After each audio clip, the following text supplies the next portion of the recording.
Well, spring has finally arrived here in the Northern Hemisphere, and at this time of year I tend to focus a lot more on the vegetable plot than I do on the internet, because I'd rather be outside in the open air than inside in front of a screen. However, you may take a different view. If so, this video is for you, especially if you're a Christian. There are millions of people on this planet who claim to have a personal relationship with somebody called Jesus. And each of those people, it seems, has a different Jesus in their imagination, which is where Jesus lives. A Jesus who shares all their particular values and prejudices. That's what he's there for, after all. It's how he earns his keep.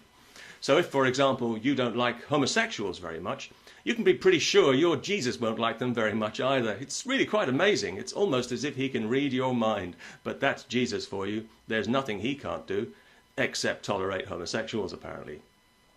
As for abortion, well, don't even get him started on that subject. He's got plenty to say about abortion, although none of it actually appears in the Gospels. But don't you worry about that. He's dead against it if you are.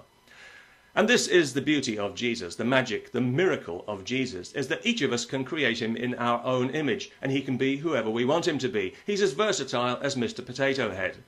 As for the man who it may have all been based on, if he ever existed, he's long gone. Like Abraham Lincoln's famous axe that had both its head and handle replaced several times, yet was still as good as new.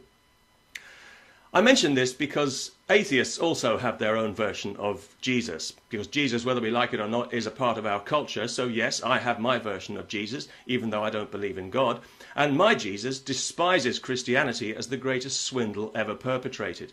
Indeed, if my Jesus ever came face to face with a senior clergyman or a televangelist, he'd be hard-pressed not to slap him around the room and kick him down a flight of stairs.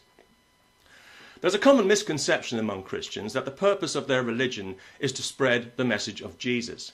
In fact, the purpose of Christianity is to suppress the message of Jesus and to swindle you out of the kingdom of heaven. Christianity is grounded in the notion that there's something fundamentally wrong with being born a human being. Original sin. It's probably the most poisonous and self-destructive idea in human history, so naturally it's been enthusiastically embraced by clergy. Whereas Jesus seeks to empower you, clergy seek to weaken you, to make you feel small and helpless. They don't want you to consider the lilies of the field or to seek the kingdom of heaven within, because that's too much like the message of Jesus. They'd rather you focused instead on the ludicrous celestial psychodrama of God and Satan and angels and demons and hellfire, and to burden yourself with baseless guilt and morbid fear of eternal damnation. They depict this earthly life as a grubby thing to be transcended because they want you disconnected from the planet that gives you life, to feel that you're apart from nature, not a part of nature, because they don't want you grounded in any way. They want you rootless, uncertain, susceptible, while they hold out the promise of eternal salvation, access to the kingdom of heaven, no less, but only through them. As if they control the only bridge over the chasm of hellfire. And there's a toll to pay, of course there is, and the church bells ring, ka-ching, ka-ching. They might as well be selling property on Jupiter, yet they're legally allowed to get away with this fraud and to pay no taxes on the proceeds. And that's why the Catholic Church today measures its wealth in tens of billions. And if you live to be 1,000, you'll never meet a poor televangelist. Yet Jesus never asked anybody for money. Jesus never passed around a collection plate or got people to tithe part of their income to him. Everything he did for free. He had lepers and cripples lining up around the block, and not one of them had medical insurance. Can you believe the irresponsibility of those people? But Jesus didn't care. He healed them anyway, absolutely free. And when I say free, I don't mean free in a toll-free prayer line kind of way either, as in call now, free, and there'll be somebody there to pray with you and take your credit card number so that by the time you hang up, you'll be committed to making a regular monthly payment to somebody who flies around in a private jet. Not that kind of free.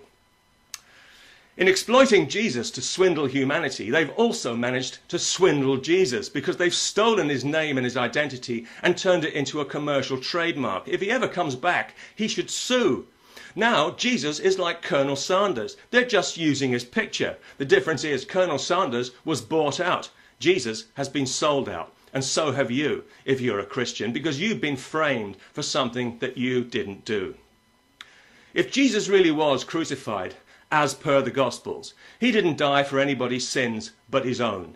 He died because he posed a threat to a group of people with strongly vested interests and very savage values. You may recall he told the Pharisees point blank where they could find the kingdom of heaven. Don't look here or there, he said, look within. But they didn't want to hear that any more than the modern Pharisees want to hear it, because they knew very well what he meant, that the kingdom of heaven is a state of awareness in the here and now that doesn't require the stewardship of professional clergy, and that if we took his advice to seek it within, not only would we find it, we'd find the strength and the wisdom to put them and their whole blood-sucking, fear-mongering criminal racket permanently out of business. And because they lived in the kind of brutal society where they could have him put to death for his words, that's exactly what they did, just as they would today in certain Muslim countries. But you don't have to feel guilty about it, because you weren't there. You had no opportunity to influence events. You are entirely blameless, and the only guilt that you need to feel is maybe a little passing sheepish embarrassment at ever having fallen for this insulting nonsense in the first place. Anyway, that's enough from me. I'm going back outside now to consider the lilies of the field and to plant a few potatoes in the good, clean, life-giving earth. Peace.